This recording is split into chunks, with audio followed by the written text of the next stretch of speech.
Hello दोस्तों, एक बार पुनः मैं अरस राजपूत आप सभी का अपने YouTube चैनल सक्षम इंस्टीट्यूट 360 डिग्री में स्वागत करता हूं। दोस्तों जैसा कि मेरी ब्रह्मास्त्र सीरीज चल रही है और उसमें आज जो हमारा होना है वो होना है 13 पार्ट। ठीक है, तो ब्रह्मास्त्र सीरीज का 13 पार्ट होना है। तो दोस्तों ये जीएसजीके की ब्रह्मास्त्र सीरीज है। तो आते हैं हम लोग, पहला जो हम लोग का पॉइंट है फर्स्ट। आज दोस्तों पहला जो हम लोग का है वो नील आंदोलन, कुछ आंदोलन को लेकर के है। ठीक है, इसको आप याद कर लीजिएगा। ठीक, नील आंदोलन एक है आपका, एक है वहाबी आंदोलन। वहाबी आंदोलन, ये चूंकि आंदोलन जब आपको फंसाना होता है तो इस टाइप के क्वेश्चन आपसे पूछ लिया जाता है जीके। ठीक है, जीएस जीके में एक है आपका फकीर विद्रोह। इसके बारे में थोड़ा सा आप समझ लीजिए, इसके पॉइंट्स ले लीजिए इंपॉर्टेंट। देखिए जो नील आंदोलन आपका हुआ है वो उसकी टाइमिंग पूछ लेते हैं, तो वो आपकी है 1859 से 60। ठीक ठीक है ना, ये डील लगा दो इधर। 1859 से 60 में हुआ है आपका आंदोलन। और कहां पर हुआ है, तो ये हुआ है, देखा जाए तो बंगाल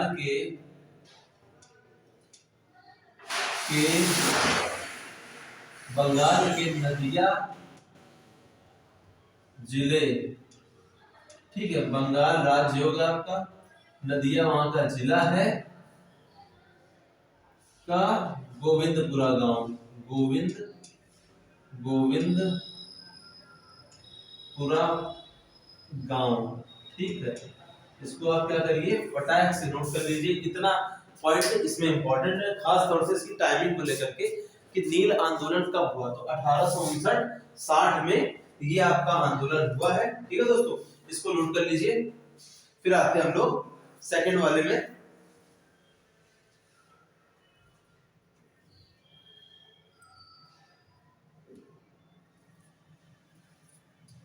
ठीक है, अब आते हैं वहाबी आंदोलन में। ठीक है, देखिए जो वहाबी आंदोलन जो है आपका है उसकी टाइमिंग देखें तो वो है आपकी एग्जैक्टली, वहाबी आंदोलन आपका हुआ 1821 में। ठीक, या आप इसको ऐसे भी लिख सकते हो 1820 से 70 के बीच हुआ है, या स्टार्टिंग कहां से हो रही है, लगभग 1821 से। क्वेश्चन दोनों ही जरूरी है, टाइमिंग दोनों ही इंपॉर्टेंट है। ठीक है, तो 1821 में एग्जैक्ट अगर आप देखो कि पीक पे है तो 1821 आपकी टाइमिंग आपको ऑप्शन में मिलेगी। वरना आप इसको इतना याद कर लीजिए कि 1820 से 70 के बीच में क्या चल रहा है, वहाबी आंदोलन आपका चल रहा है। इसको भी याद कर लीजिए। और ये जो है इसकी संस्थापक देखें तो संस्थापक जो है, ठीक है, इसके जो संस्थापक हैं आपके हैं अब्दुल वहाब। अब्दुल वहाब। ठीक है, और इन्होंने, अब्दुल वहाब ने किससे प्रेरणा ली थी, प्रेरणा किससे ली थी, अब्दुल वहाब ने प्रेरणा ली थी इस आंदोलन को चलाने की, वो ली थी सैयद अहमद राय बरेलवी से। ओके, ये इंपॉर्टेंट आपका पॉइंट हो जाता है। संस्थापक अगर आप देखोगे तो वो है आपके अब्दुल वहाब, लेकिन इनको प्रेरणा किस, अब वहाबी आंदोलन को चलाने की प्रेरणा किनसे मिली है, तो वो है आपका सैयद अहमद राय बरेलवी। ठीक है बोलो। अच्छा, ये वहाबी आंदोलन हो गया, इसकी टाइमिंग आप याद कर लीजिएगा। ठीक, अब आता है थर्ड में जो कि आपका इसी में फकीर विद्रोह। तो फकीर विद्रोह जो आपका हुआ है वो हुआ है 1776 से 77 के बीच में हुआ है। ठीक है, अच्छा इसमें एक पॉइंट और ले लीजिए, वहाबी आंदोलन जो आपका है वो आपका जो आंदोलन है वो कौन सा है, तो वो है आपका इस्लामी या मुस्लिम सुधारवादी आंदोलन है। ठीक है, ये पॉइंट इंपॉर्टेंट है, इस्लामी सुधारवादी आंदोलन है। इसके संस्थापक हमने आपको बता दिया अब्दुल वहाब है। डेट इसकी इंपॉर्टेंट बहुत है। वहाबी आंदोलन 1821 में या 1820 से 70, दोनों ही टाइमिंग आपको पता होनी चाहिए। खास तौर से आपको ऑप्शन में ये मिलेगा 1821 वाला। अब आते हैं फकीर विद्रोह। मैंने आपको बताया 1776 से 1777 के बीच में यह आंदोलन हुआ। इसके जो नेता हैं, देखा जाए जिन्होंने इसको चलाया है, वो है मजनू शाह। मजनू शाह नेता इसके जो है वो है एग्जैक्टली मजनू शाह। और ये भी क्या है, ये लोग धार्मिक मुस्लिम फकीर हैं। ये लोग धार्मिक मुस्लिम फकीर। फकीर से ही आपको समझ में आ रहा होगा कि जो आपके ये कौन है, फकीर कौन होते हैं, वो मुस्लिम संत होते हैं। ऐसे समझिए, जो मुस्लिम संत होते हैं उनको फकीर कहा जाता है। जैसे हमारे यहाँ पर जो लोग होते हैं, धार्मिक लोग, जो अच्छे लोग होते हैं, जिनका समाज सोसाइटी से कुछ लेना देना नहीं होता, उनको हम क्या कह देते हैं, साधु कह देते हैं, संत कह देते हैं।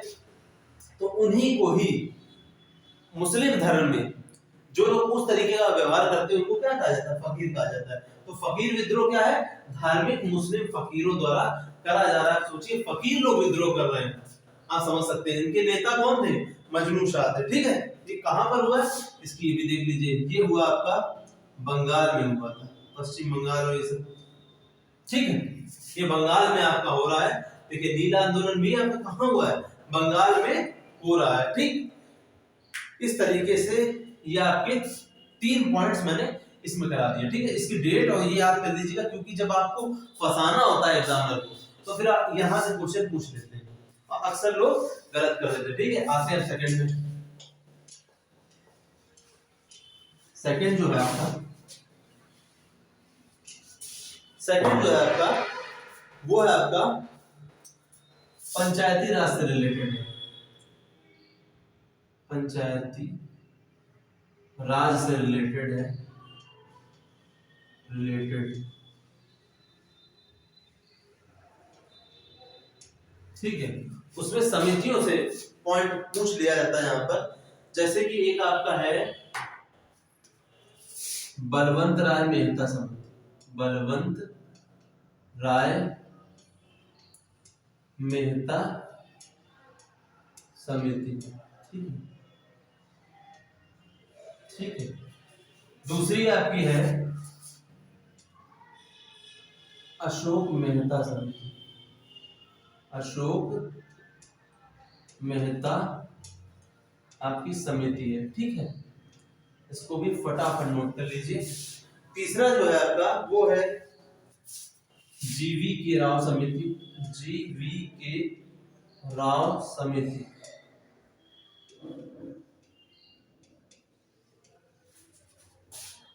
और चौथी जो है आपकी एलएम सिंघवी समिति, एलएम सिंघवी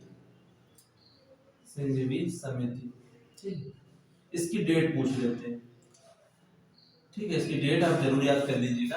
आपको चारों दे दें कि क्यों पंचायती राज से रिलेटेड, मतलब जो पंचायतों का गठन हुआ है ना, आर्टिकल अनुच्छेद 40 में क्या कहा गया है, जो अनुच्छेद 40 है आपका, जो हम लोग का क्या है, राज्य के नीति निर्देशक तत्व का एक अनुच्छेद है, अनुच्छेद 40। तो उसमें यही तो कहा गया कि ग्राम पंचायतों के गठन की बात की गई है। तो पंचायतों के गठन की बात कहां से स्टार्टिंग हो रही है, तो पहले बलवंत राय मेहता समिति उसमें बात बोल रही है किस तरीके से होनी चाहिए। उसके बाद अशोक मेहता ने बोला, फिर जीवी के राव समिति ने बोला, फिर एलएम सिंघवी ने इस समिति के बारे में बोला। किसके बारे में, पंचायतों के विषय में बोला गया है। अब उसकी बात जो है वो मैं बाद में डिटेल में बताऊंगा, बट यहाँ पर आपके लिए जो इम्पोर्टेंट है वो इसकी डेट याद कर लीजिए। इसका क्रम पूछ लेते हैं, सीधे सीधे डेट भी पूछ लेंगे। तो बलवंत राय मेहता समिति जो थी वो बनी थी 1957 में, और इसके ठीक 20 साल बाद 1977 में ये आपकी बन रही है अशोक मेहता समिति। फिर आपका है जीवी के राव समिति, और फिर आपका है एलएम सिंघवी। तो ये 1985 में बन रही है, ठीक है, और ये बन रही है 1986।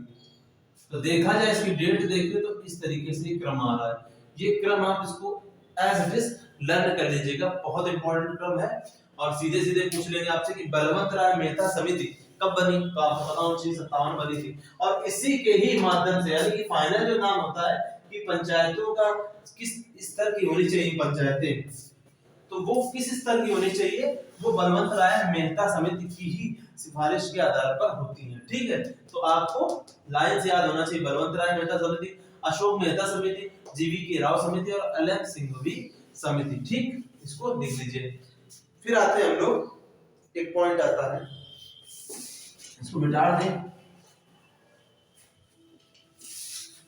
ठीक है, तीसरा जो आपका पॉइंट है वो कुछ प्रमुख संशोधन से रिलेटेड है।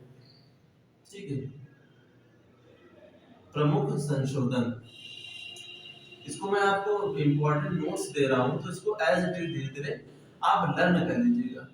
ठीक है, बहुत इंपॉर्टेंट है, इनकी रिपीटेशन बहुत ज्यादा है एग्जाम में।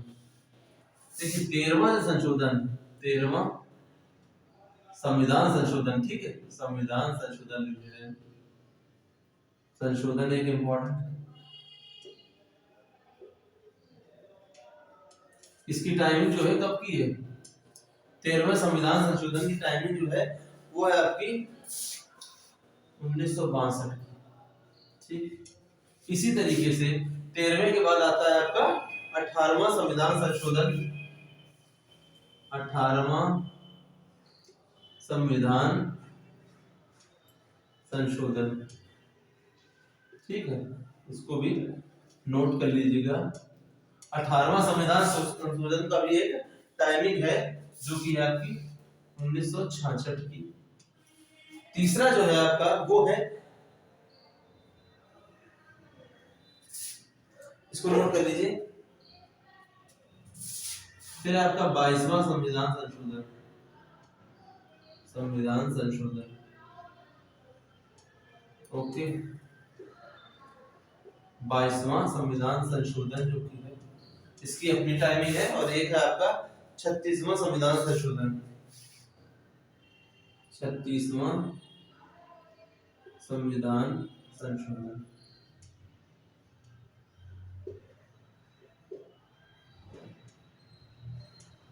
ठीक है, इसकी भी अपनी टाइमिंग है। जो टाइमिंग है 22वें संविधान संशोधन की 1969 है और 36वें की 1975।